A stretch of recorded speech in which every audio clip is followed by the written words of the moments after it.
Hello, I'm Rob Westervelt, editor of Chemical Week. Delighted to be joined now by Wally Kandel, who is North America Director, Group Engineering and Construction for Solvay, and also a co-founder of Shale Crescent. Wally, thanks very much for joining us. My pleasure. It's always good to be with you, Rob, and thanks for taking time to talk to me. Great. I guess let's start with the latest at Shale Crescent. What are the latest developments there in terms of attracting new investment to the region?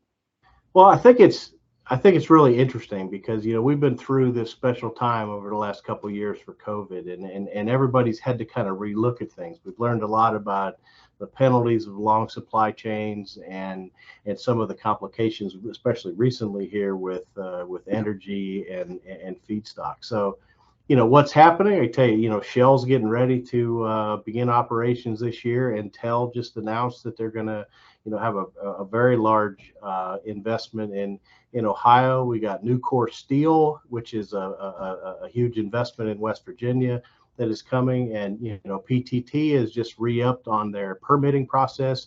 So kind of breathing some energy back into that process. So. And there are several other multi-billion-dollar things that are in the works. So I think the region is gaining a lot of momentum, and I think that's really good for a lot of reasons. Okay, and it's obviously the Shell project is obviously a key, obviously will be a major milestone. In terms of getting other big investment to the region, what have been the key challenges or the risks that have to be mitigated to make investors more confident in placing big chemical investments in the region?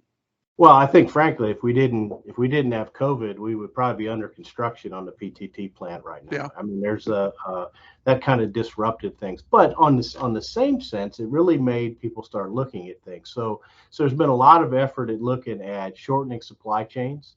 There's a lot of automotive industry in that part of the country. There's from a petrochemical standpoint, 70% of the polyethylene and polypropylene, over 70% of polypropylene is consumed in that area. So looking at that and finding it is certainly improving. Another piece of that is all of them are looking at, okay, how can I reduce my carbon footprint? How can I be a more sustainable company? And when you start looking about shipping feedstocks all over the world, shipping final products all over the world, looking at opportunities to shorten that. And I think you can find the opportunities to put that all together in Shale Crescent.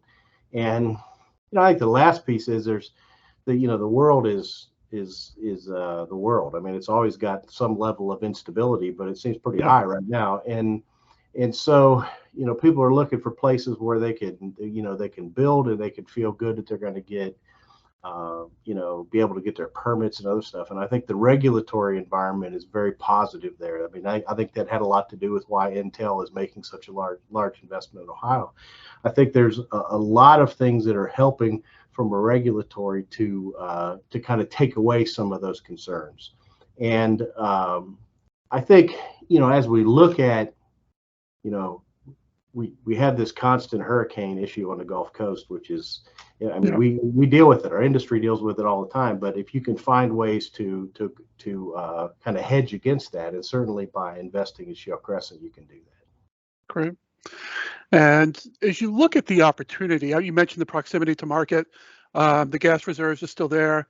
Over the last 2 or 3 years, has your sense of what the opportunity is here changed at all? Either the relative advantage of Shale Crescent? I think all the things that we said early on are still very true, and I think that now there is more pieces, and there's more people interested in understanding. How can I reduce my emissions? How can I shorten my supply chains? I mean, you remember, it wasn't that long ago we were looking around and people go, "What do you mean we don't make enough masks in the United States to supply the people here?" So all kinds of, that's just one example. There's all kinds of people looking at how can I do that, and so, I mean, if you can, the other thing that's really interesting right now, I mean, if you look at the pricing around the world for natural gas, I mean, even before the Ukraine crisis, I mean, the numbers in Europe were in the 30s, and compared to $2 or $3 here, it's a huge advantage. So there's a big thing to say about about security of feedstock, security of energy. I mean, North America has a pretty strong energy advantage from a cost standpoint overall, and I think Shale Crescent has probably the best place in the U.S. Great. Well, Wally, thank you so much for joining us. Hey, Rob, it's always a great pleasure, and thank you very much. Great.